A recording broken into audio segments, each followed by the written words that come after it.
Hello，Hello，大家好，我是吴为。好，虽然很忙，但我一定要挤出一点点的时间来做这部影片哈。好，这部影片就是以我自己个人的观点来向各位玩家、买家所做的这个方块购买推荐清单。好，已经要到2024了。如果这些方块你都没有买的话，我个人会建议，可以的话，最好是可以把它先收起来，先买。好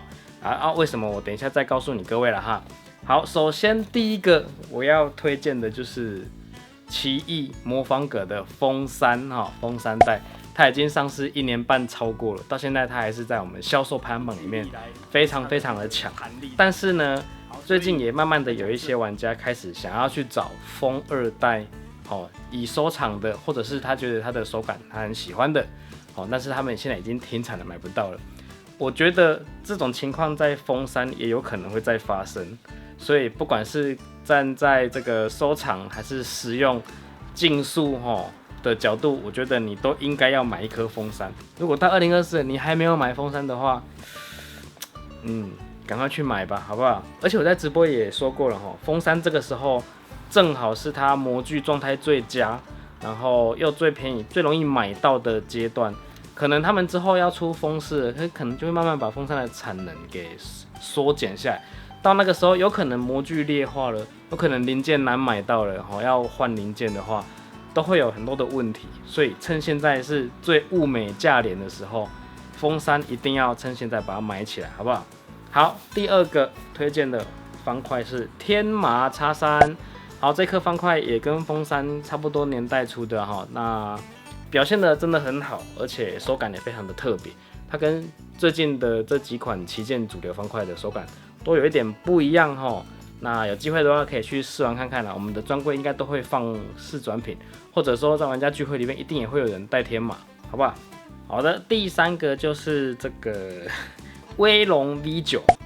或者是超级威龙 V10， 这两个我觉得你选一颗就好。如果你已经有 V9 了，那其实不见得要买 V10， 因为他们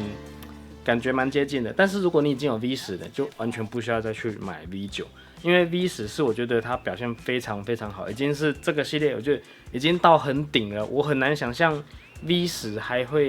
V11 还会有什么进步的地方，很有可能会走以前的那个路，就是它在号称更好，结果人家转起来，跟这个期望可能就不符合。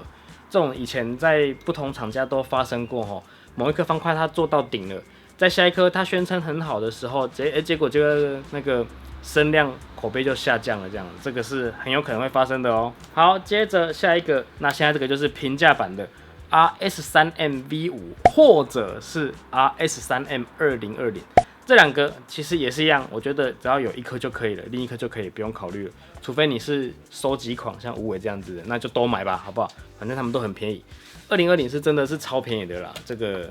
有人常讲嘛，只要你问哪颗方块，就一定是推2020，这个大概都不会有错啦。好 ，OK， 好，下一个这个 Ready， 奇怪了吧？为什么这时候突然要推 Ready？ 因为我发现很多这个我们课程里面在学方块的新手，他们其实即使在学3阶或是2阶这种我们觉得很入门方块有困难，对不对？你把一颗 Ready 丢给他，跟他讲几个概念，他自己就可以转出来。所以我觉得这是一颗用来推广魔术方块很好的一个标的，好不好？其实像一样的概念，像枫叶也是很不错，也是很适合的。Ready 多少还会有让你感觉有代换或者是置换的那个概念在里面。所以 Ready 其实是很棒的，而且大部分玩过 Ready 的人对 Ready 的印象都是评价都是很不错的，很正面的。所以我觉得虽然它已经是很多年的方块了，可是如果你到现在没有玩过 Ready 的话，那我觉得一定要先去买一颗起来，好不好？好，下一个这个也不错，这个奇异 M Pro 它有很多版本嘛，有磁力版、弹簧版、磁悬浮版跟什么 UV 版嘛。其实这几颗就是差别在一点点性能结构的不同，或是外表触感的不同，买一颗就可以了。当然，因为它都很便宜，你要全买也可以，它真的很便宜，好不好？好，奇异 M Pro 这个我觉得必推，你一定要买的。推荐的理由跟风三其实很像，它就是又便宜又好转。好，下一个布兰克方块，布兰克这个乍看不知道什么东西，对不对？看了外表你觉得，就一颗全白的方块啊，3×3有什么了不起？好，这个其实你只要玩了之后，你就会知道，原来它就是一颗。好，所以它解开的方式呢，就是用方式去解，可是你要找出它核心在哪里，然后再把它这个，反正就是用方式你可以解得出来。可是，一开始你可能会觉得，怎么不知道怎么做，对不对？就是这样子。好，所以这样听得懂了哈。我信你个鬼！下一个，这个是高阶的部分哦，我会推荐魅龙的6阶跟7阶，而且应该要是有磁铁的版本。当然没有磁铁的版本也不错，可是既然它其实价钱没有贵多少，我就直接上魅龙6M 跟魅龙7M 这2颗，我觉得我也蛮推荐的，因为它很便宜，而且它表现的不错，又小又轻又好转，而且重点是便宜，好不好？那一定会有人说，那个魔域的高阶那些奥付啊，奥付 WM 或是奥斯 WM 那个可不可以？那个当然可以，好不好？现在讲的是，如果你没有玩过6阶7阶的话，我会建议直接买这2颗就好。但如果你是想要追求速解比赛的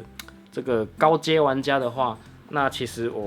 当然是会比较推荐奥付跟奥士 WM， 当然他们都比较贵嘛，那就自己斟酌一下。如果在完全没有任何背景资料的情况下，我会直接推荐魅龙6M 跟魅龙7M， 很不错。OK， 好，下一个哦，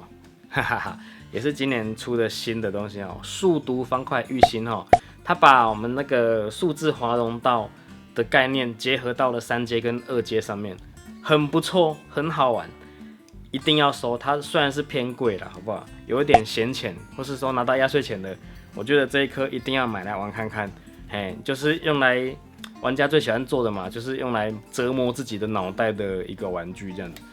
很好玩，很难，很有意思，很棒。OK， 好，接下来是大雁孤红我有个大雁，接下来是大雁孤红 Pro M， 这一颗也很棒。那大雁已经是非常非常老牌、非常非常元老级的方块速解方块品牌了，到现在还可以一直持续做出这么好的表现，这么棒、这么出色的方块，我觉得很值得收藏。不管是收藏或是直接实战用来比赛，都是很适合的方块。重点是它们又不贵，重点哈。那它这次的特色就是它做了3种不同尺寸嘛，那你就依照你自己的喜好大小去选购啦，好不好？好，至于很多人都会问的，它的弹簧板跟磁悬浮板差别在哪里？我自己觉得真的差别没有很大，真的差别没有，就是差那么一点点，在容错的时候会一点点差别而已。大部分转动的摩擦阻力其实都很接近的，这表示这颗方块的结构已经是做到了一个非常完美的一个程度了。好，一样趁它模具还很新鲜、很完美的状态下，赶快先买 ，OK？ 之后停产了你要找都很难找得到的，好，有没有？好，下一个哦，这个也蛮有趣的，积木3阶，最早很久以前应该是忘记是哪一家乐放还是奇迹，很久以前就是不是主流的这几家厂商做的。好，然后慢慢的有人注意到了，结果又有别的厂商也投入了这一个概念哦。这个积木3阶就是可以用来制作教学用方块非常好的一个道具啦。这个如果有在教方块的，你应该知道我在说什么哈。那方块本身也不是说特别难转，其实像我们最近卖的不错的这个白胚黑胚方块也是一样啊，它就是很便宜，然后它很适合用来推广给完全新手。那积木方块可以自己贴色块嘛，你就不用像我们在那边贴贴纸或是在那边拼色拼乱七八糟一样，你就是直接贴色块上去，然后去教你要用教第一层的，教第2层，或者是教你怎么做 Pierre Oil， 都很适合，很不错。好，所以积木方块虽然它很玩具感，它的塑胶感很重，没有错，可是很值得买，好不好 ？OK， 好，下一个，好，这个是我自己个人的喜好啦，这个就是圣手的魔柱跟魔柱 2.0， 这个其实是最早以前的那个国外的，我忘记什么厂商了，我们都叫它鸭嘴兽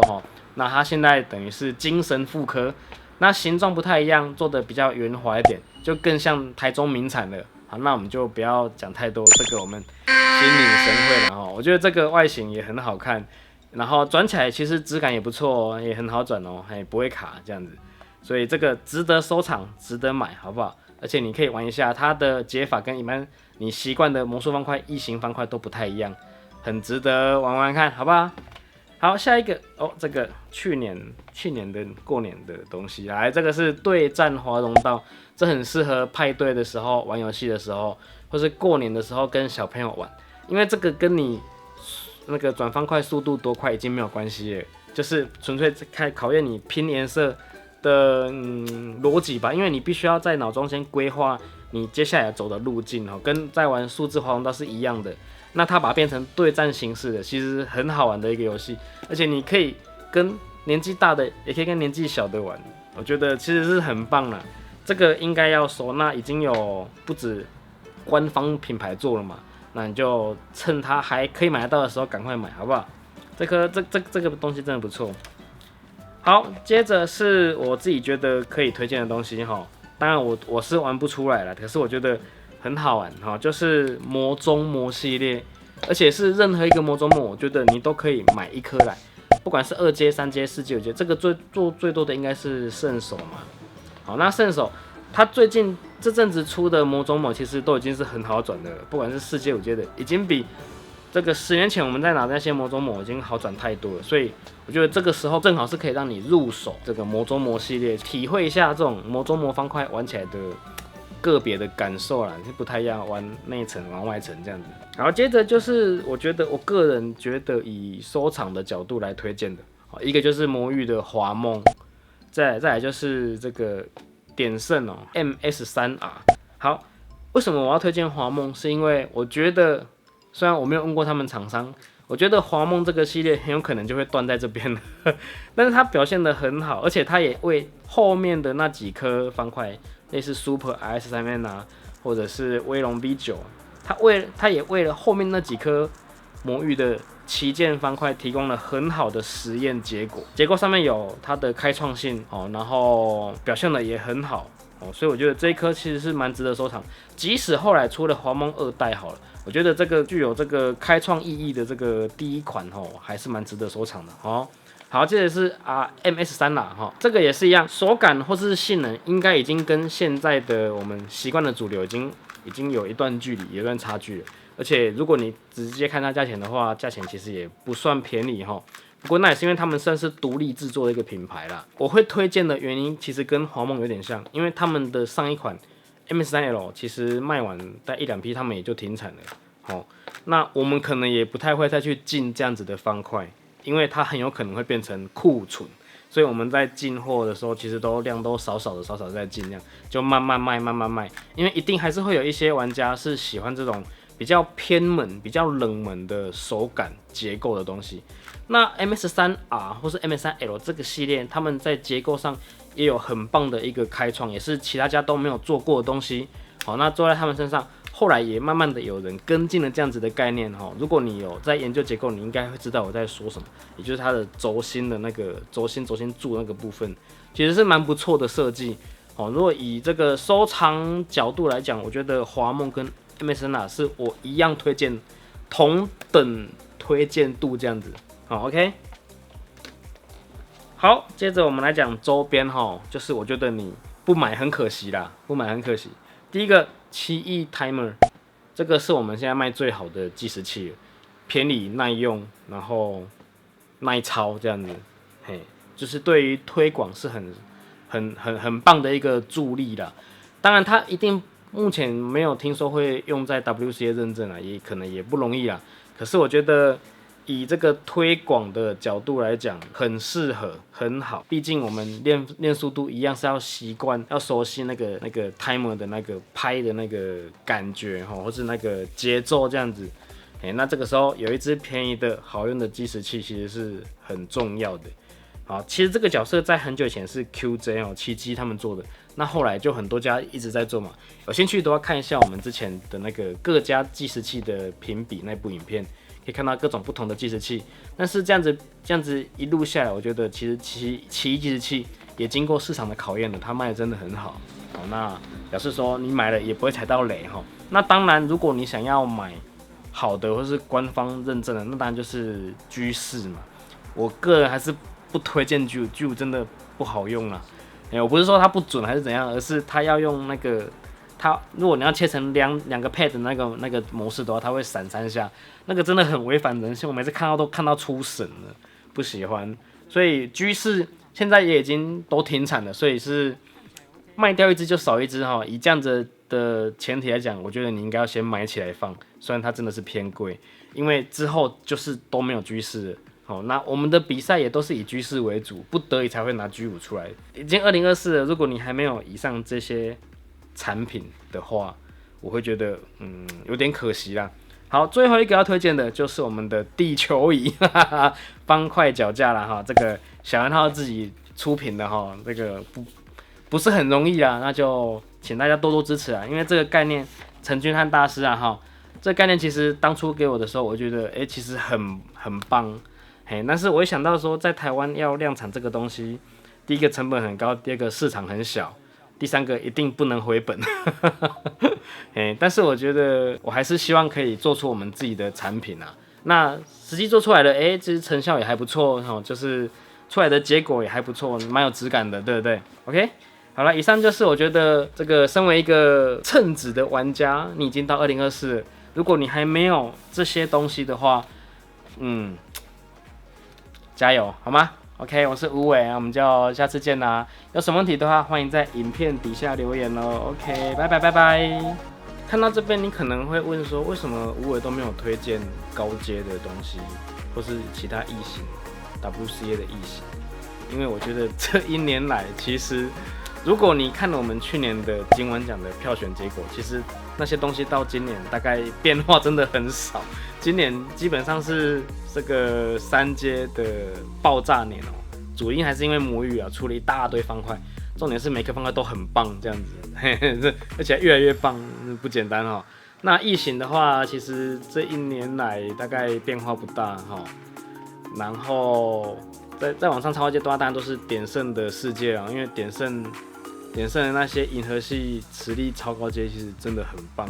可是它其实也真的太贵了，所以我个人没有很建议给一般的玩家去考虑这个东西。会看那些东西的，他们已经都有自己的想法，所以也不需要我去做更多的推荐了。OK， 希望这个解释补充一下以防这个大家会觉得，怎么好像都读后那几颗方块这样？其实不是，是因为我自己个人觉得，就算你没有买好，至少你要可以转过那些方块，可以更确定你喜欢的是哪一些手感这样子。